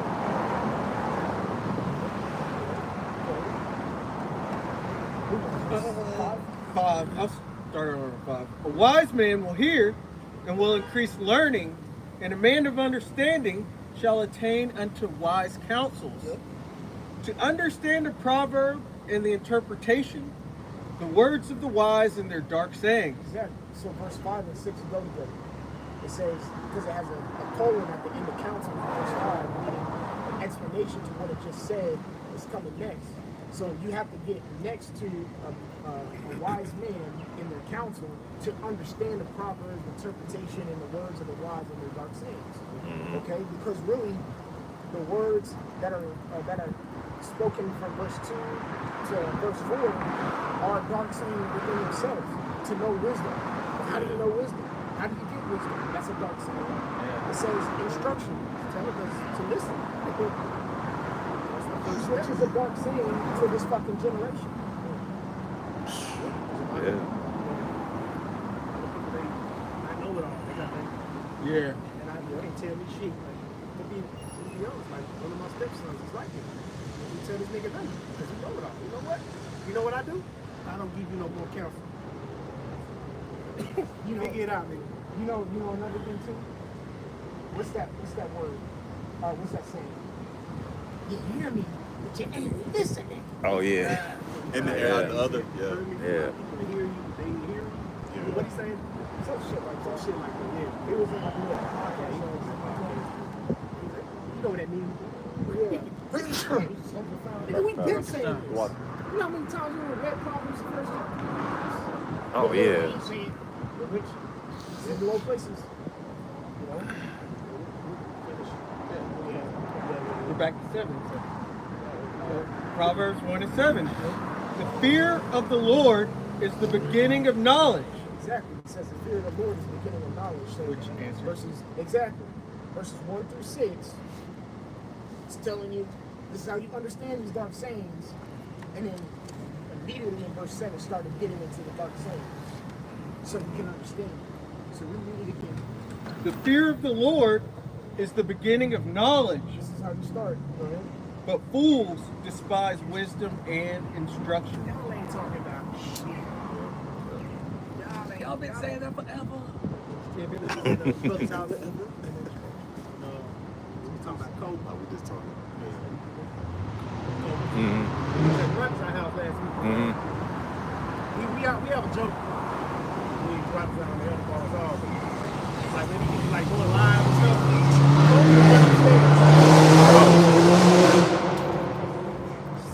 Noise day. But the joke is basically, we be like, and Kobe run the stairs, but man, y'all niggas ain't talking about shit, man. Y'all been saying the MOTV for 10 plus years, and America's gonna be destroyed. And so every time we do a lesson or we go live or something, you see Kobe climbing up these stairs. Right. You know, that's kind of like, you know. Read that again, bro. We'll close up on that. The fear of the Lord is the beginning of knowledge, The fear of the Lord is the beginning of knowledge. but fools despise wisdom and instruction. And so when we tell y'all America's gonna be destroyed and Esau, the so-called white man, he's coming up with these draconian laws and all these things are happening. And there's gonna be food shortages and the economy's collapsing. The dollar don't mean nothing. Just bad thing hands again, man. You know, take over. They don't take it serious. You see our people, man. Okay, and I say our people, all these people on this side right here. None of these people take anything serious, man. Mm. So what does the Lord say? Hey, you reject the Lord will reject you. Was that it on that? Yeah. Yeah, so you know, we're gonna close out. Hopefully this is an edifying camp. You know, stay prayed up, man, because this is getting very violent out here, man. Those people, they don't take into any thought of the next person in front of them, people behind them. They do as their own, you know, their own will. Just pray for brothers, pray for each other, man. Pray for the apostles. Pray. We need it. That's our only way out of this thing, man. All right. So with that, we want to give our praises to Yahweh, Ba'Shem, Yahweh Shai, Ba'Shem, Rakakadash. double honors to the apostles and elders, great most all peace and safety to the brothers that's out there pushing the word of truth, sincere. Shalom. Shalom.